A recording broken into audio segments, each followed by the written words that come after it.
originally from Sulphur Springs, Texas. It's a small school. I went to a 5A high school, the smallest 5A high school in the state of Texas. I just grew up with a tight-knit community. My parents were super involved in the town. I grew up playing, I went from t-ball to Little Ponies and then higher on up, and then I decided that I really liked it and wanted to play travel ball. And then from there on, it just kind of escalated and it got more intense and travel got greater. We traveled all over the country growing up. I tried a little bit of everything. I played volleyball and basketball in high school and middle school. I even did dance and gymnastics. I pretty much tried it all. I loved being out here with a group of 9, and my dad always used to laugh because I loved to play in dirt as a kid, and now I play in dirt as an adult. So here we are, we came full circle.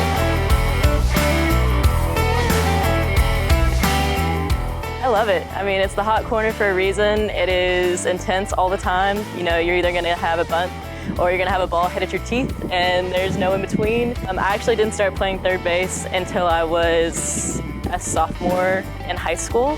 So it's pretty new to me, pretty fresh, but once I got over there, I ended up loving it, and here I am at third base. Being able to stay relaxed when a ball's getting hit at you really hard, being able to be in the right place at the right time with a different type of hitter. We have slappers in softball, we have girls that are meant for speed, and then we have the girls that make you want to play in the grass.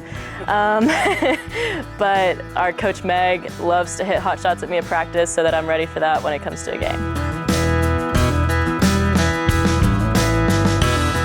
So as I mentioned earlier, my brother also played baseball growing up, and both of us, we were kind of very similar, big hitters growing up.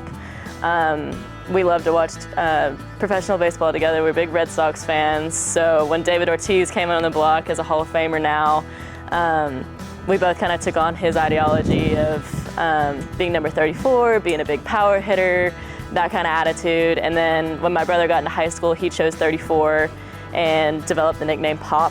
Me growing up 4 years younger, I wanted to be just like him and everything that there was, so they ended up calling me Pop too, and it just kind of stuck around. So.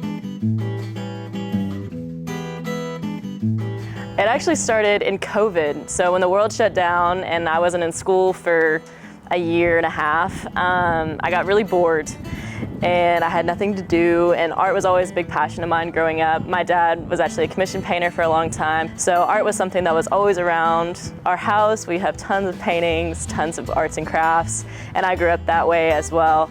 And it was actually my big brother's idea was for a Christmas gift for him was to custom make a pair of sneakers for him.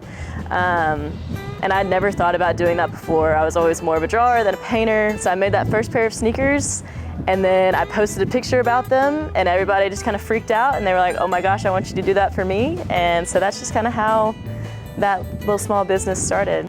Lots of hours. It takes a long time to do custom shoes because you're working on such a small surface. It takes a long time. It takes a lot of really meticulous work, special paints and things like that, special tape so that it doesn't bleed onto the parts of the shoes that you don't want.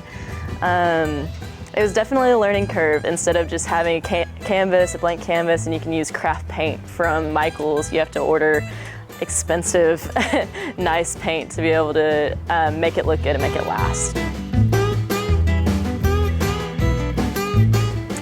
Always tie my left shoe before my right shoe.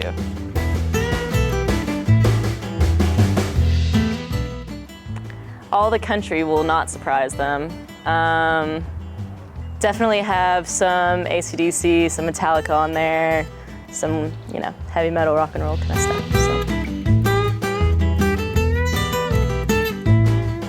A rise ball, without a doubt. I don't think they could hit it, and I'll stand by that. So. And I'm sticking to it. It's the only pitch that they don't see.